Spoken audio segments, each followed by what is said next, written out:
Aqui, ó, vazamento de óleo pelo retentor do virabrequim e a bomba d'água. Olha o ruído.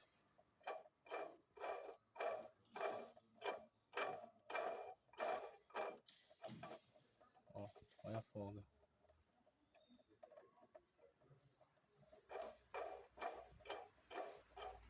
Fox 1.0. Trocar a correia, bomba d'água, tirar o vazamento de óleo, junta do cárter. Aqui em cima tá sequinho. Não escorre nada. O selo aqui também tá normal. Só limpar mesmo.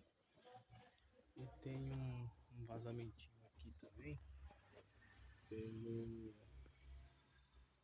cebolinha da pressão de óleo, né? Que a gente chama de motor de pressão de óleo. Aqui, ó.